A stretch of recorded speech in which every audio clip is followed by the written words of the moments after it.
Hello বন্ধুরা, math টিউটোরিয়ালে তোমাদেরকে স্বাগত জানাই। আজকে আমি এই ভিডিওতে আলোচনা করব সপ্তম শ্রেণীর ভূগোল বইয়ের অধ্যায় 4 হচ্ছে ভূমিরূপ, অধ্যায় 5 হচ্ছে নদী, আর অধ্যায় 6 হচ্ছে শিলা ও মাটি। তো এই তিনটে চ্যাপ্টারের আমি 2 নম্বর, 3 নম্বর আর 5 নম্বর মোট কথা আমি বড় প্রশ্নগুলো নিয়ে আলোচনা করব। এর আগে আমি তোমাদের বইয়ে মানে এক অধ্যায় থেকে আরম্ভ করে যতগুলো অধ্যায় আছে সমস্ত অধ্যায়ের অতি সংক্ষিপ্ত টাইপের প্রশ্নগুলো আপলোড করে দিয়েছি উত্তর সহ। তো তোমরা যারা দেখোনি তারা অবশ্যই দেখে নিও, লিঙ্ক প্লে লিস্টে পেয়ে যাবে অথবা ডেসক্রিপশনে পেয়ে যাবে। তোমরা আমার এই বড় প্রশ্নগুলো আর সেই সঙ্গে অতি সংক্ষিপ্ত টাইপের প্রশ্নগুলো যদি করো তাহলে আমি আশা রাখছি যে এর বাইরে আর কোনো প্রশ্ন তোমাদের থাকবে না। তো চলো আমরা এই 4, 5 আর 6 অধ্যায়ের বড় প্রশ্নগুলো আলোচনা করি। এর আগে আমি 1, 2, 3 আর এশিয়া ও আফ্রিকা এই কতগুলো অধ্যায়ের আমি বড় প্রশ্ন আপলোড করে দিয়েছি। তো দেখো লেখা আছে এখানে সপ্তম শ্রেণী ভূগোল অধ্যায় 4 ভূমিরূপ। তো প্রথমে আমরা সংক্ষিপ্ত প্রশ্ন, যে প্রশ্নগুলোর মান থাকবে 2 করে, সেগুলো নিয়ে আমরা আলোচনা করি। তারপর 3 নম্বর, তারপর 5 নম্বর আলোচনা করব। দেখো প্রথম প্রশ্নটা বলেছি পাহাড় কাকে বলে, 2 নম্বরটা বলেছি পর্বত কাকে বলে, আর এগুলোর অ্যান্সার তোমরা সব বইয়ে পেয়ে যাবে। 3 নম্বর হচ্ছে পর্বত গ্রন্থি কাকে বলে, 4 নম্বর হচ্ছে পর্বত শ্রেণী বা পর্বতমালা কাকে বলে, 5 নম্বরটা হচ্ছে উপত্যকা কাকে বলে, 6 নম্বরটা হচ্ছে পর্বত সিংহ বলতে কি বোঝো, 7 নম্বরটা হচ্ছে মালভূমি কাকে বলে, 8 নম্বরটা হচ্ছে পামির মালভূমিকে পৃথিবীর ছাদ বলা হয় কেন, খুবই ইম্পর্টেন্ট কোয়েশ্চেন। তারপর 9 নম্বরটা দেখো সমভূমি কাকে বলে, 10 নম্বরটা হচ্ছে স্থলভাগের উচ্চতম ও নিম্নতম অংশ দুটি কি কি, এটা খুব ইম্পর্টেন্ট। 11 নম্বরটা হচ্ছে দেখো মালভূমিকে টেবিল ল্যান্ড বলা হয় কেন, 12 নম্বরটা হচ্ছে স্তূপ পর্বত কাকে বলে, এটাও খুবই ইম্পর্টেন্ট। তারপর পর্বত কাকে বলে, তারপর মালভূমি কাকে বলে। তো এইগুলো তো তোমরা সবই করবে, তার সঙ্গে যেগুলো স্টার দিচ্ছি সেগুলো বেশি বেশি করে করবে, ঠিক আছে। এবার আমরা আসছি ক্ষয়ে। দেখো বলেছি সংক্ষিপ্ত ব্যাখ্যামূলক প্রশ্ন, প্রতিটি প্রশ্নের মান হচ্ছে 3 করে থাকবে এগুলো। 1 নম্বরটা দেখো বলেছি পার্বত্য অঞ্চলে কিছু মানুষ পশুপালন করে, কারণ ব্যাখ্যা করো। 2 নম্বরটা হচ্ছে দেখো পামির মালভূমির উচ্চতা 4873 মিটার হলেও পামিরকে পর্বত বলা হয় না কেন, মানে পামিরকে আমরা মালভূমি বলছি পর্বত না বলে। তারপর 3 নম্বরটা দেখো কি বলেছে মানব জীবনের উপর পর্বতের প্রভাব, মালভূমির প্রভাব আর সমভূমির প্রভাব তোমরা লিখবে, মানে 3 করে থাকবে। পর্বতের প্রভাব বললে 3 থাকবে, মালভূমির প্রভাব বললে 3 থাকবে, তারপর সমভূমির প্রভাব বললে 3 থাকবে। তো তোমাদের বইটা দেখবে ছকের মধ্যে দেওয়া আছে, তোমরা মুখস্থ করে ফেলবে। এবার পার্থক্য দেখো বলেছি পাহাড় ও পর্বতের মধ্যে পার্থক্য, মালভূমি ও সমভূমির মধ্যে পার্থক্য। 3 নম্বরটা হচ্ছে দেখো ভঙ্গিল পর্বত, স্তূপ পর্বত ও আগ্নেয় পর্বতের মধ্যে পার্থক্য। তোমাদের ভঙ্গিল পর্বত ও স্তূপ পর্বতে পার্থক্য দিতে পারে, বা দিতে পারে ভঙ্গিল পর্বত ও আগ্নেয় পর্বতের মধ্যে পার্থক্য, বা দিতে পারে স্তূপ পর্বত ও আগ্নেয় পর্বতের মধ্যে পার্থক্য। তাই 3টে একসঙ্গে করলে সুবিধা হবে তোমাদের। 4 নম্বরটা কি বলেছে দেখো ক্ষয়জাত পর্বত ও সঞ্চয়জাত পর্বতের মধ্যে পার্থক্য লিখতে হবে। 5এর দিকে দেখো ভঙ্গিল পর্বত, স্তূপ পর্বত, মালভূমি, সমভূমি 3টি করে বৈশিষ্ট্য লেখো, মানে ভঙ্গিল পর্বতের 3টে বৈশিষ্ট্য লিখবে, স্তূপ পর্বতের 3টে বৈশিষ্ট্য পড়বে, মালভূমির 3টে বৈশিষ্ট্য পড়বে, সমভূমির 3টে বৈশিষ্ট্য পড়বে। প্রত্যেকটার জন্য 3 করে থাকবে।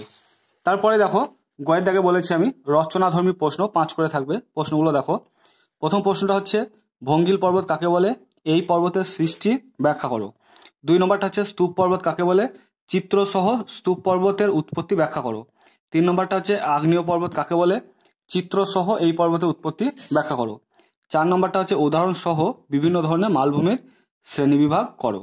ঠিক আছে, মানে তোমাদের পর্বত বেষ্টিত মালভূমি, ব্যবচ্ছিন্ন মালভূমি এগুলো তোমাদেরকে লিখতে হবে। তো এটা ছিল 4 অধ্যায়ের ভূমিরূপ, যে অধ্যায়টা এটার বড় প্রশ্নগুলো। এবার আমরা আসছি অধ্যায় 5 নদী, এর যে বড় প্রশ্নগুলো আমি বানিয়েছি সেইগুলো দেখো। কতে বলেছি সংক্ষিপ্ত প্রশ্ন, প্রতিটি প্রশ্নের মান 2 করে থাকবে।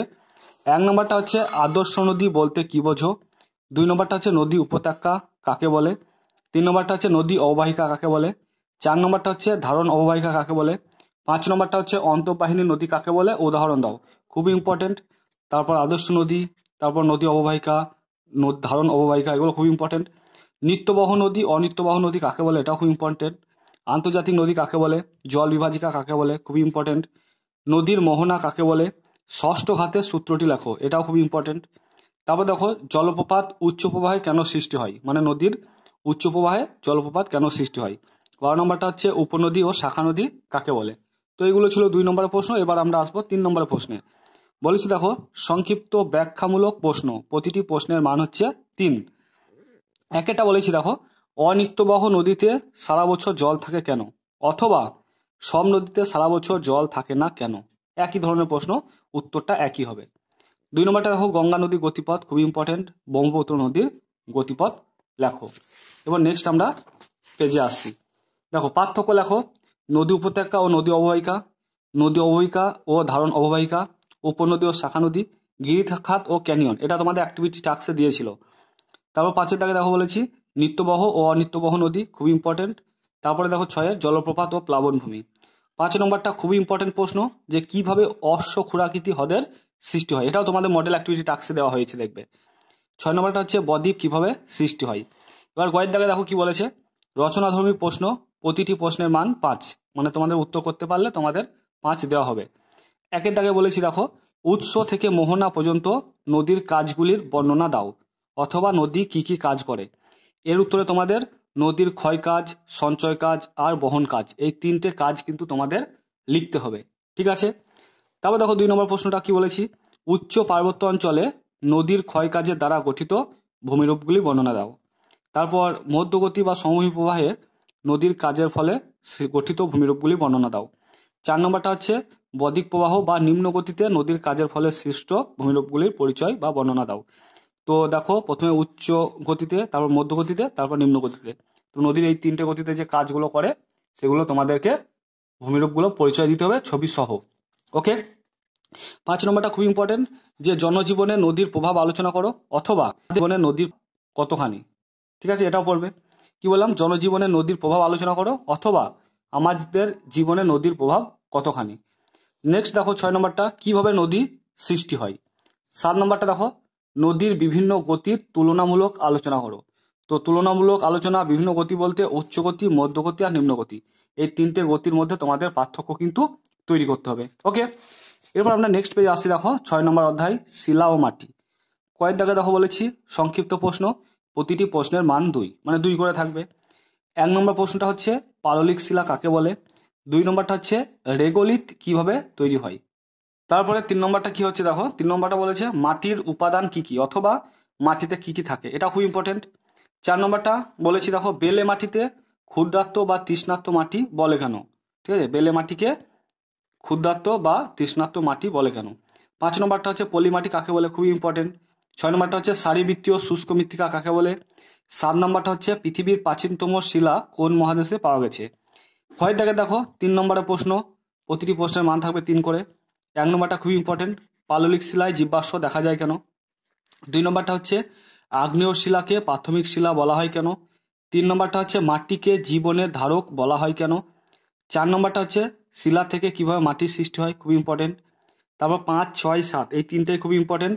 3টে শিলার বৈশিষ্ট্য তোমাদেরকে লিখতে হবে, আগ্নেয় শিলার বৈশিষ্ট্য, পাললিক শিলার বৈশিষ্ট্য আর রূপান্তরিত শিলার বৈশিষ্ট্য। ঠিক আছে। এবার দেখো 8 নম্বর প্রশ্নটা, আগ্নেয় শিলা, পাললিক শিলা আর রূপান্তরিত শিলা কিভাবে সৃষ্টি হয়, খুব ইম্পর্টেন্ট। প্রত্যেকটা শিলার তোমাদের উৎপত্তিগুলো বা কিভাবে সৃষ্টি হয় সেগুলো তোমাদের লিখতে হবে। আর একটা জিনিস এখানে দেওয়া হয়নি, সেটা হচ্ছে টিকা লেখো। টিকা লেখো তোমাদের আসতে পারে, সেটা হচ্ছে জীববাষ্য। ঠিক আছে, জীববাষ্য সম্পর্কে টিকা তোমরা মুখস্থ করবে। তারপর দেখো রচনাধর্মী প্রশ্ন, প্রতিটি প্রশ্নের মান 5 করে থাকবে। শিলা কাকে বলে, ভূত্বকের বিভিন্ন প্রকার শিলার বিবরণ দাও, অথবা শিলা প্রধানত কয় প্রকার ও কি কি, যে কোনো একটি শিলা সম্বন্ধে আলোচনা করো। এটা হচ্ছে বড় প্রশ্ন। নেক্সট পেজে আসছি, দেখো আমরা মানব জীবনে শিলার গুরুত্ব আলোচনা করো, অথবা শিলার ব্যবহার বা অর্থনৈতিক গুরুত্ব আলোচনা করো। এই প্রশ্নটার জন্য তোমরা আগ্নেয় শিলা, পাললিক শিলা আর রূপান্তরিত শিলা, এই 3টে শিলার ব্যবহার কিন্তু তোমাদেরকে লিখতে হবে পয়েন্ট দিয়ে দিয়ে। ঠিক আছে।